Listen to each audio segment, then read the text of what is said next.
The Falcons' attacking scheme is tailor-made for James Pearce to thrive in Atlanta.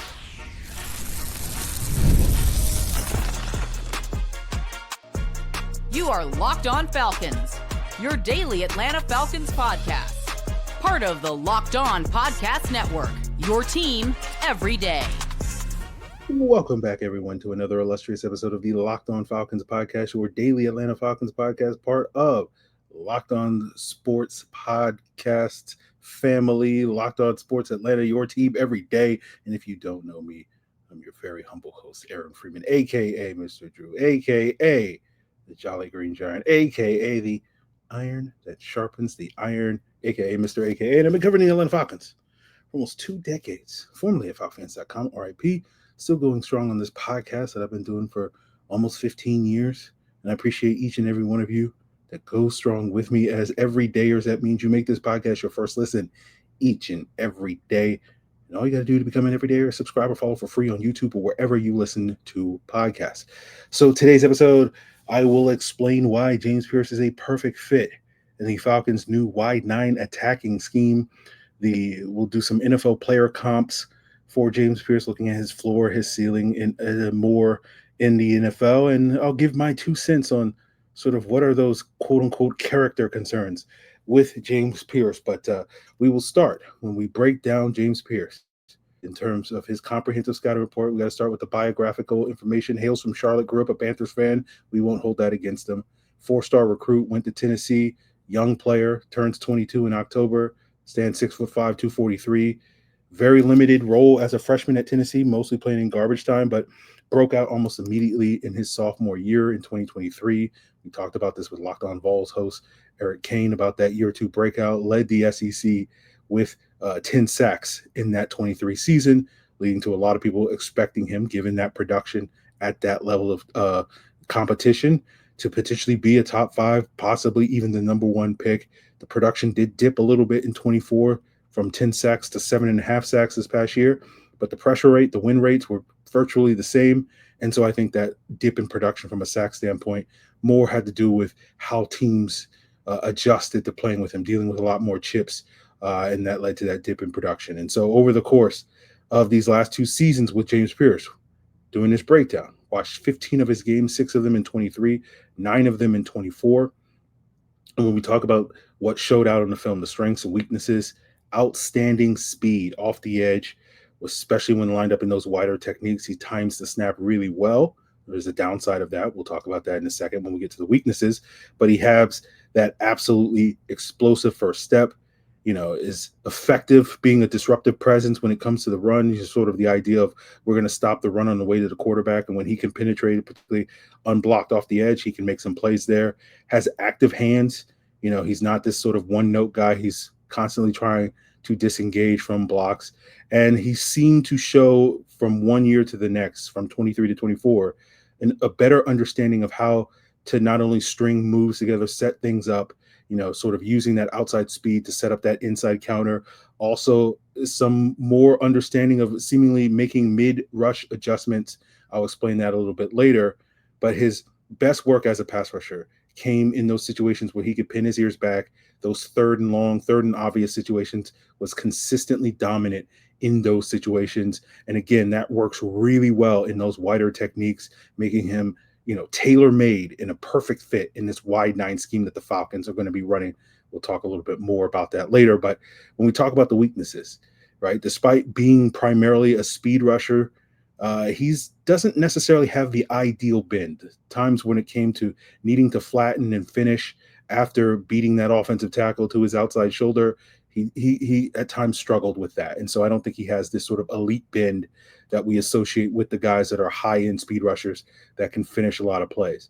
His tendency to jump the snap at times and time that snap well did lead to a few more offsides penalties and sort of those free plays, which, can be a problem for, your defense and whatnot, giving away free yardage and whatnot. Now, the motor with James Pearce, we'll go deeper into that later in today's episode, but it can run a little hot and cold at times, so it's not ideal in that regard. And when it comes to run support, defending the run, again, penetrative, disruptive player, but he's not the guy that you want holding up at the point of attack, maintaining gaps, stacking and shedding blocks. That's something that he does not do at a high level. He'll occasionally make a play in that regard, but for the most part, he was consistently getting controlled and walled off by NFL offensive or college offensive linemen in that regard, and it's only going to get worse at the next level. But when we break down James Pearce's pass rush profile, looking across the 15 games, 95 pass rush wins that I've seen over the last 2 seasons,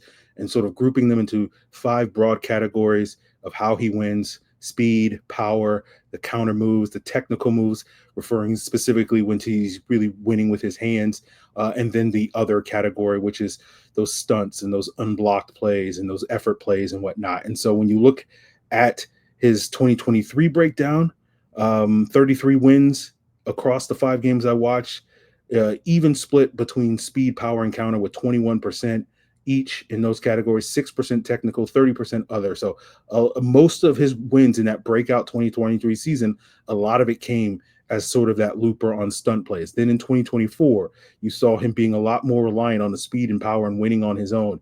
32% of his wins were speed, 29% power, 13% counter moves, 3% technical, and 23% other.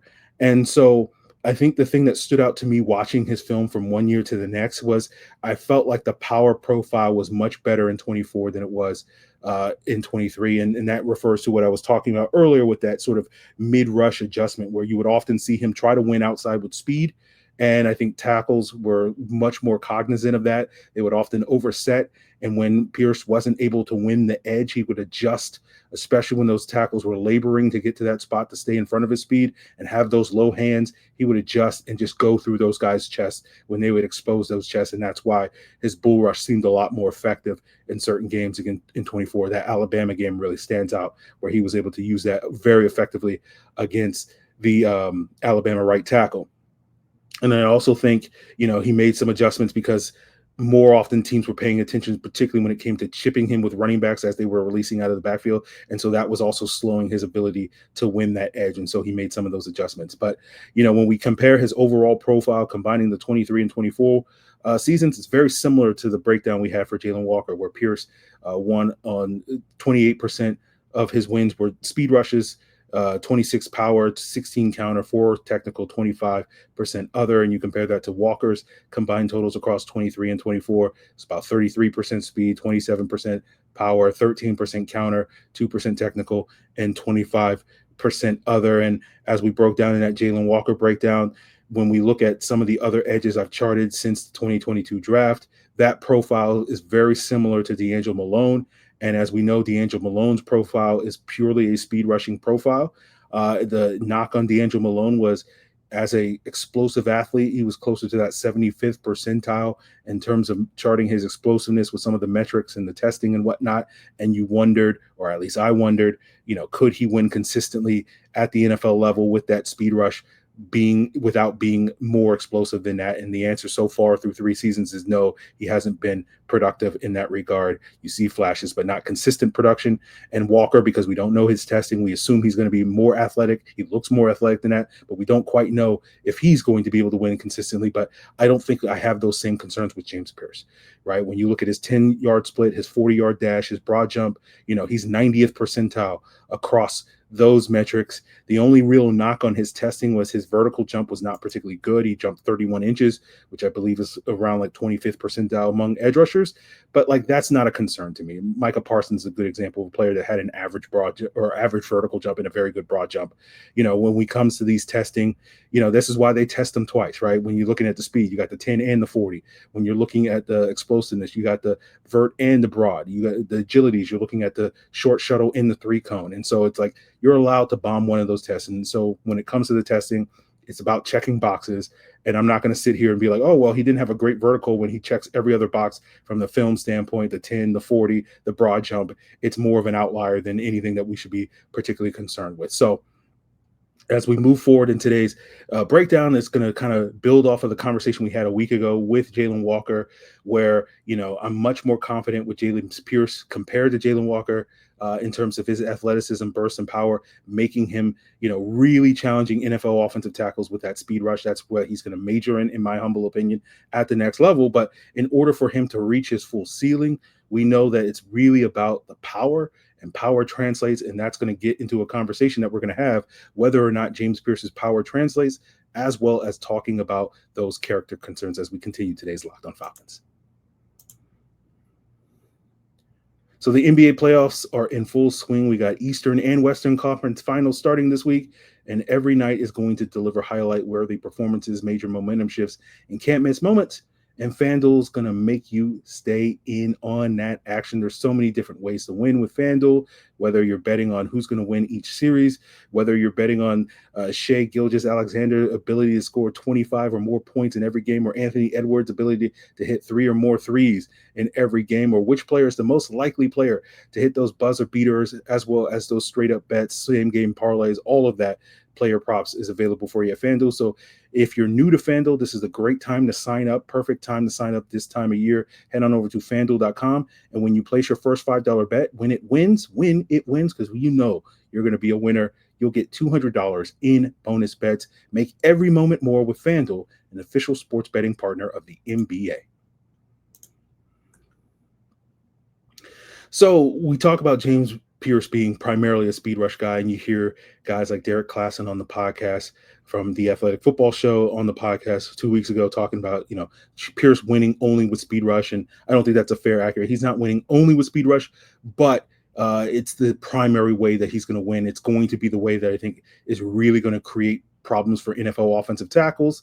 He has plenty of wins with power on film. And I think he did a much better job in 24 winning with that power. So I think the arrow is pointing up for him to continue developing that power. But his power profile as it sits here today, I don't think is really going to challenge quality NFL offensive tackles. It's very reminiscent. It's maybe a notch slightly above where Arnold Ebiketie's power was coming out of Penn State, where it pops on film from time to time, but I don't know if it's going to threaten NFL offensive tackles on a semi-regular basis. And we look at the 3 years that Arnold Ebiketie's been in the NFL, and we're not looking at it and saying, oh man, he's winning a ton with his power and his bull rush and whatnot. And watching him go up against some of the better quality, and the reason why I assess that is going back to 23, when he's facing guys like J.C. Latham, Armand Mimbu in some of those games, he wasn't that effective against those guys because I don't think he could really ratchet up that power to really scare those guys. And so when you watch the film of James Pearce, if I was to put together his like top 15 or, bull rushes or power-based moves, you would look at that highlight reel and you'd be like, man, he's got plenty of power. Aaron, what are you talking about? But again, that's like the top 10 or 15 plays across a 4-month period of time, a full season. And then once you get past those 10 or 15 plays, it becomes a lot less oppressive. So you're really only looking at sort of the tip of the iceberg when it comes to that power stuff.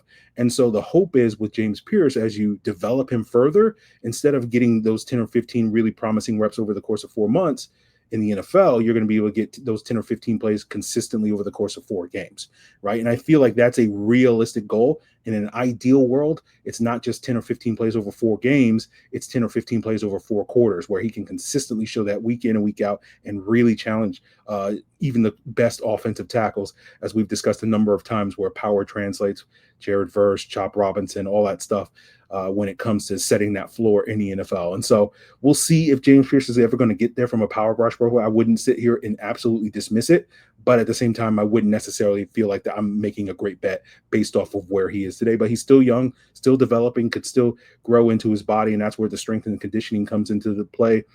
Could he add more weight? Sure. But I just know, having evaluated prospects like this for, over 2 decades, typically the trend that you see in the NFL, big guys have no problem getting bigger, as we saw with Zach Harrison. Small guys typically don't. So like basically the way I would explain it is, put simply, like it's much easier for like a 290-pound guy, in my experience, just observing the NFL. Again, I'm not a strength and conditioning coach, but just watching football for a long time, it seems to be much easier for like a 290-pound guy to put on 15 pounds versus a 245-pound guy putting on 15 pounds. So I'm not necessarily convinced that, like, we'll be able to solve this problem by bulking up James Pearce. But I think when it comes to that power, it's force equals mass times acceleration. I don't know if he's ever going to have a ton of mass, but because of that acceleration, he knows how to generate that force, that speed, the power, and whatnot. And so I think when it comes to why you feel good about his speed and whatever the power develops into, it is again because he is tailor-made for this wide nine scheme that we expect the Falcons to play this year. He is a perfect fit. It's going to really enhance his speed, maximize his speed, help him on those bull rushes against those slower-footed offensive tackles that are laboring to sort of get in front of him and stay in front of that speed, and they don't have their hands high because they're worried about getting beat by the speed. They expose that chest, and then James Pearce has the ability to run right through that, and then that also sets up counter moves with that wide nine move where where tackles are so worried about that speed, opens up that inside counter move where he mostly won into collegiate level with like swim moves, but you occasionally saw a spin move. And again, we remember Brooks Reed and Dwight Freeney popping off that spin move. So that is also an area where James Pearce can continue to grow and develop. And so, we talk about the run stuff, right? It's the idea this scheme is going to stop the run on the way to the quarterback, be in that attack mode. And that's where James Pearce makes the majority of his impact plays rather than setting the edge or holding up at the point of attack. And it's to the point that James Pearce is such a great fit in this attacking wide nine scheme that frankly, if the Falcons wind up changing schemes at some point in the future, it completely would change my outlook for James Pearce and his potential to make it in the NFL. And that gets into that nature versus nurture conversation that we've been having a bunch, whether we're talking about Jalen Walker, whether we're talking about quarterbacks, whether we're talking about any prospect, that, the nature of the player, the nurture is that environment that they're potentially going to develop into. And you need the stable environment to maximize the development of players like Pearce and Walker and others. And that stability comes from success. When you win games, coaches stay, schemes don't change, all that stuff. And so you want that wide nine scheme to stay and stick around for James Pearce to develop in, especially early in his career. Now, once he's like 3, 4, or 5 years into his NFL career and the Falcons change schemes, it probably won't be that big a deal because he'll be fully developed at that point in time. But these first couple of years, I think, are crucial, where you really want that wide nine scheme to stick around so that you can maximize Pearce's developmental timeline. And so it's a similar conversation we have with Jalen Walker. His success, Pearce's, that is, his developmental success is heavily tied to the Falcons having success right away. They can win games. To me, it vastly increases the odds that James Pearce is a home run for this football team, and he has that type of potential. Now, stability is also going to get us into that character concern conversation. And I should use air quotes for those of you watching on video, character concerns, air quotes, because we know that this coaching staff believes in James Pearce, and that's going to matter. How much it matters, only time will tell in that. But obviously, if there's a change in coaching staff, they may not believe in James Pearce to the same degree that this coaching staff does. But that whole quote unquote, air quotes, character concerns, I think is misleading, because typically that term, character concerns, is associated with guys that get into trouble off the field. And there's really no evidence that James Pearce is going to be a troublemaker off the field. I think instead, character concerns is an umbrella term, and specifically to James Pearce, the concern is coachability. The concern is quote unquote maturity issues. And the reviews from that Tennessee coaching staff were not particularly positive. And I'll read you some anonymous scout quotes from people like Bob McGinn of golongtd.com. And I think formerly of the Milwaukee Journal Sentinel, or wherever he used to write for many years, who provides these anonymous scout quotes. And again, I know they're problematic, but there are certainly things that I think are worth looking at with James Pearce, not completely ignored. So he talked to 3 different scouts, and one of them, or multiple scouts, but here are the 3 poignant ones when it comes to James Pearce. The first scout said, "Some scouts are worried about the guy. I was at a game and the guy was just a complete lone ranger, by himself on the sideline, standing 20 yards from anybody on his team. Didn't look like he cared at all. Claims he was a captain and a leader and all that stuff, but it's just one of those things that he might just have been anointed that versus earning it." A second scout said, "There's some concerns on the character, a lot of emotional outbursts and inconsistency." A third scout said, "Pearce belongs in the top 3, but the mental part, the personality part, is what I would say pushes him down. But it will probably be a successful team that will feel like they can take him on. At Tennessee, he was literally a no-go. You ask somebody there, hey, if you had a chance to come to the league, would you bring this guy?" And they're like, absolutely not. On his own program, The whole team's working out and he's in his apartment. They didn't know where he was. And so there's smoke here because the fact is that the Falcons have been very public about the fact that they did extra work on James Pearce leading up to 24 hours before they wound up selecting him. And as they often say, when there's smoke, there's fire. So the Falcons felt like they needed to do some digging. So their intel is telling them that this was a concern. So I can't speak to the person that James Pearce is. I don't want to sit here and assassinate his character or anything. I'm just only going to speak to the things I have seen on the field. But you do see some things on the field that maybe back up some of these quote unquote red flags when it comes to James Pearce, where like examples are like he's not really celebrating with his teammates. Like when he makes a sack, he'll celebrate, but you're not seeing that often where, you know, a teammate of his makes a play and he's slapping him on the helmet, he's giving him high five. And again, that's not means that he's a bad teammate, but like it's rare to sort of see that, especially nowadays where you see defensive players playing with so much energy. And right. And that's kind of the description of James Pearce, like where we talk about the motor and effort concerns. Like I think he's fine in that regard, but he is a low energy player. And you contrast that with guys like Jalen Walker or Braylon Trice and so many other players that you see across college and professional football landscape, that these defensive players play with a ton of energy. Right. And James Pearce is just kind of similar to like a mercenary where he's just out there. I'm doing my job, but I'm not doing anything else. You remember a couple of years ago, you had that thing where people were talking about quiet quitting, right? Where it's just that notion of like, you do your job, but you don't go above and beyond. You're not socializing outside of work. You know, you're not doing any of that stuff. And so basically the way that you would summarize it is if it's the notion of, do you have that dog in you? And James Pearce does not play like a guy that has that dog in you. He plays like a guy that is more like a cat. When you contrast how a dog's personality is versus a cat's personality, James Pearce very much embodies that sort of cat personality. It reminds me of that viral moment that the Coastal Carolina coach had like 10, 15 years ago, where he was talking about, we want dogs, we don't want cats. And when you understand that a lot of coaches, not just that Coastal Carolina coach, have a similar mindset, I can understand in that circumstance why a guy like James Pearce might have rubbed that Tennessee coaching staff the wrong way, given that situation. And so it may just simply be a personality quirk. It's the idea of being an introvert versus an extrovert. Again, I don't know James Pearce, but that's kind of how it looks just looking on the field. And so it'll be interesting to see how he integrates in Atlanta. The Falcons defense plays with a ton of energy. You're seeing guys do handshakes, celebrating, all that stuff. And you want to believe that it's going to rub off on James Pearce and he's going to be more of that. You're going to see that energy level elevate a lot more when he's out here on the field, and time will tell on that issue. But as we sit here today, it's hard for me to be super optimistic when it comes to things like this, right? Because historically, when the Falcons draft quote unquote guys with issues, right, they aren't particularly good at that. And I'm thinking of examples like Rashid Hageman and Prince Shimbo, Jalen Collins and Jimmy Williams are examples that come to mind of guys that had quote unquote issues in college that did not work out in Atlanta. And you contrast that with, say, someone like Andy Reid, who has a lot more success of being able to maximize the quote unquote issues guys in college, right? Examples include Deshaun Jackson, Kareem Hunt, Tyreek Hill, Travis Kelce, Chris Jones, Willie Gay, Marcus Peters. All these guys fell in the draft, arguably because of quote unquote various issues that they had in college. You can even throw Michael Vick into that and the reclamation he had in Philadelphia versus Atlanta.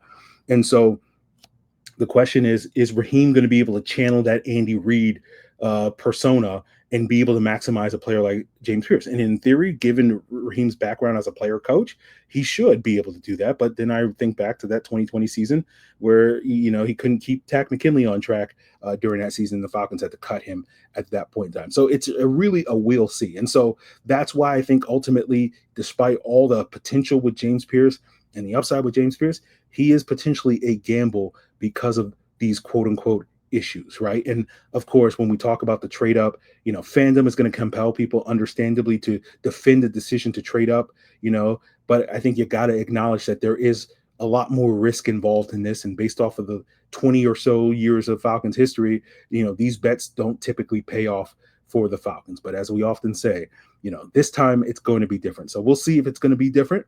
And we'll break down some of the NFL comparisons for James Pearce and project exactly how it could be different in his potential upside in the NFL as we continue and wrap up today's Locked On Falcons.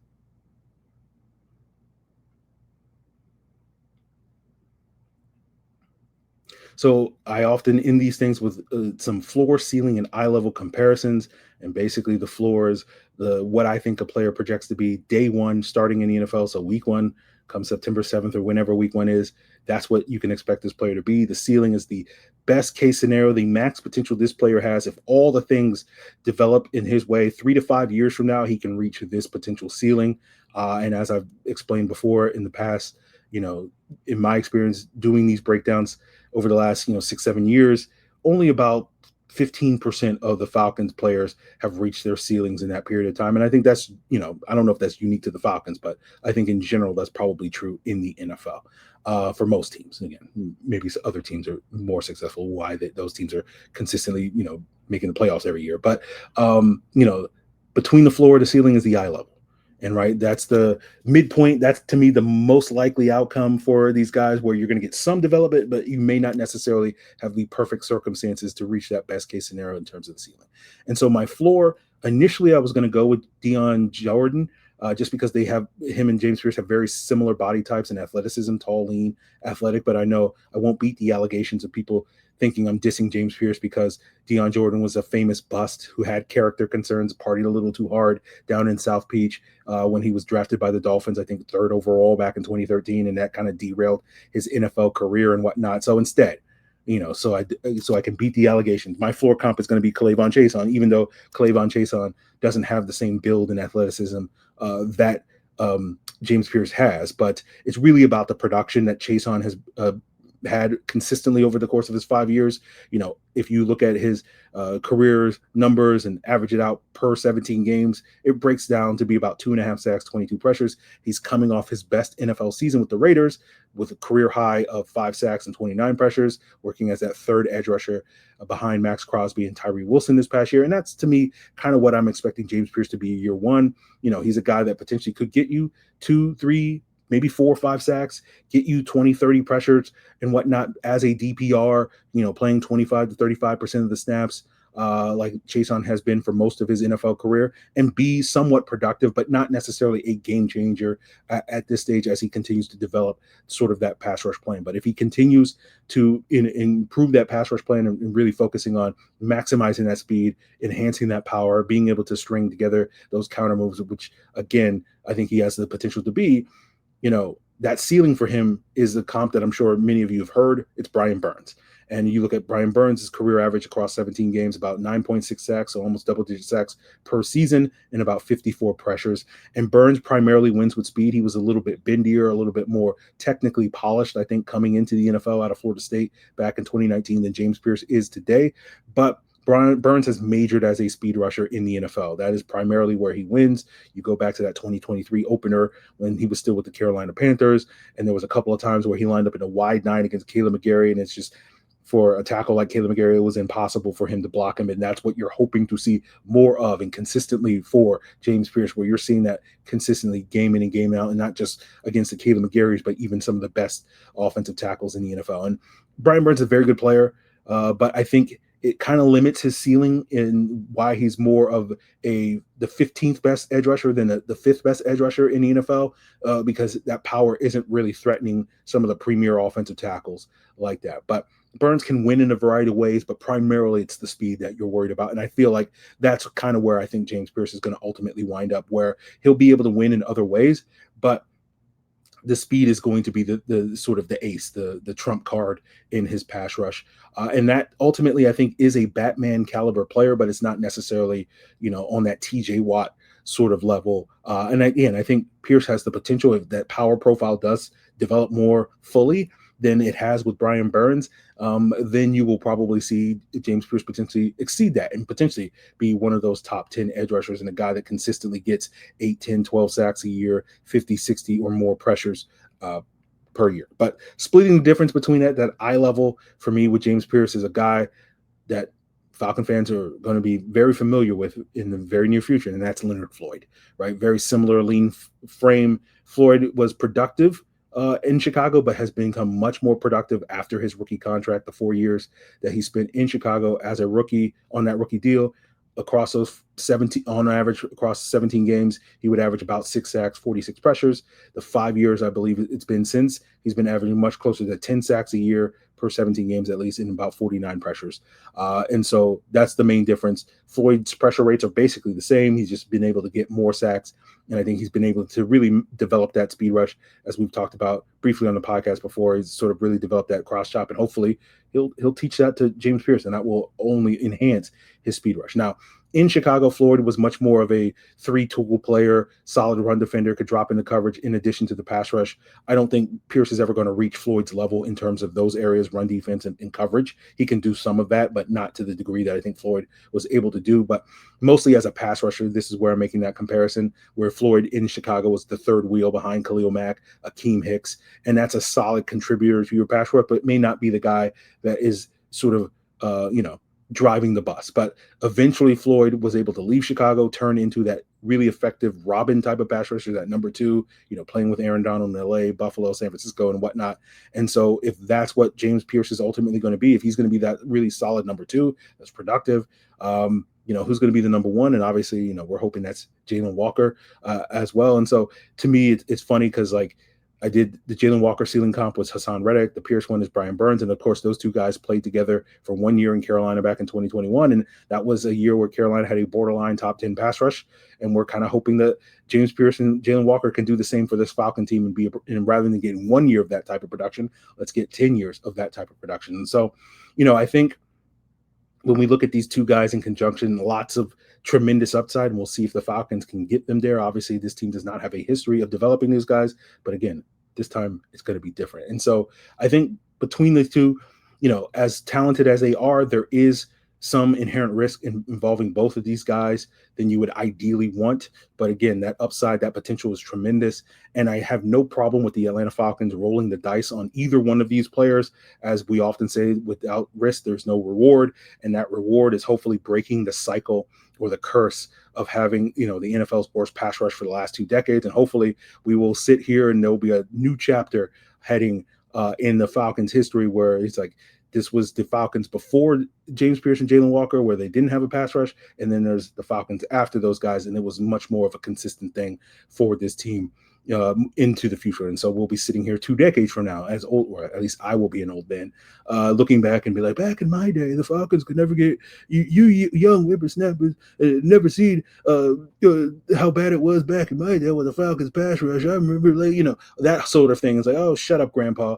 All right, this Falcons pass rush has been cooking for 2 decades, all thanks to that sort of ball getting rolling with these two additions in Jalen Walker and James Pearce. And again, that's the hope.